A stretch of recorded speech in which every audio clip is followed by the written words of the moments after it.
Соңгы вакытта Идел буенда узучы иң зур тарихи фестивальләрнең берсе булган әлге чара узган елларда шулай ук заманында Болгар дәүләтенә кергән Бидәнге авыл янында уза иде. 2015 елда исә Рус дәүләтенең төзелүенә 1150 ел тулуга багышлап, Русь таңнан кичкә кадәр дигән тарихи документаль фильм да төшерелде. Әлбәттә инде, анда безнең әби-бабаларыбызның да үткәне чагылыш таба. 9 кисәктән торган әлге фильмның бер бүлегендә гарәп тарихчысы һәм сәяхәтчесе Ибн Фатланның Идел буена килүе хакында сөйләнә. Быелгы фестиваль хәзерге Татарстан белән чиктәш Иске Майны районы җирлегендә уза. Исторически подтверждено 3 самых крупнейших городища. Это Белярское городище, которое от 600, примерно около 600 гектар только крепость. Это Муромский городок, так называемый, в Самарской Луке, который находился. И Безнег Кызылсиндикте.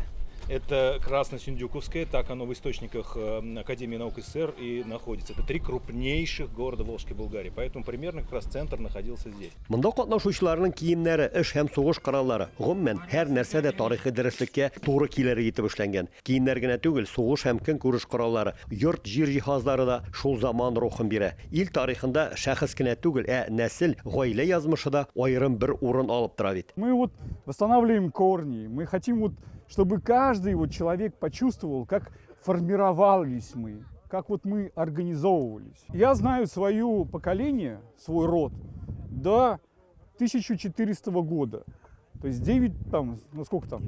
9 поколений. Менә бу урында киләсе елга мәчет төзелә башлаячак. Күптән түгел генә аның беренче ташын да куйганнар. Балалар намаз укып, монда дәгалар кылып, менә шундый бер зур бәйрәм ясадык иде, монда шундый хәтле яхшы булды. Самар шәһәрендә рәссам булып эшләүче Евгений Бирюкова 3 көн дәвамында 9-11 гасырларда хатын-кызларның пыяладан бизәнү әйберләре ясау серләре белән таныштырды. Расплавить стекло и намотать его как карамельку на вот специально подготовленную палочку. Әлге фестивальгә килгән һәр кеше 13 гасырда Болгар дәүләтендә йөргән шундый көмеш тәңкәләрне үзенә басып талалар.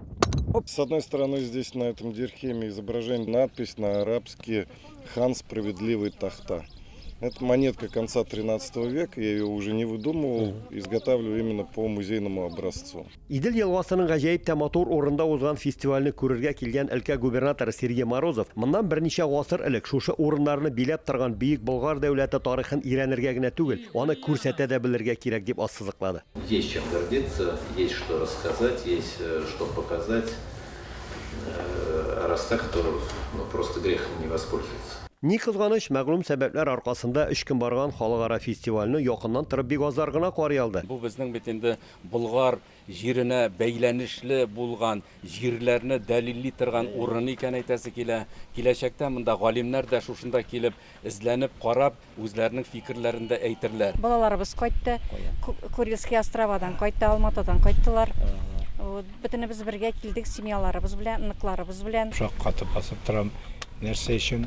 Чөнки чынлап та безнең бабаларыбыз табигатьнең, дөньяның иң матур җирләрендә яшәп, гомер үткәннәр һәм менә аларның бүгенге көндә ничек яшәгәнлеген шушында килеп күреп, үз күзең белән күреп китәсең. 7нче тапкыр узучы Бөтен Россия Идел юлы тарихи фестивале беренче тапкыр быел онлайн форматта узды. Аны тамаша кылырга мөмкинлек алучы бәхетлеләр, аеруча үткенрәк балалар сугыш коралларын тотып карау белән генә чикләнмичән, тимер киемнәрне киеп, яисә уктан атып, көмеш тәңкә ясап алырга да өлгерделәр.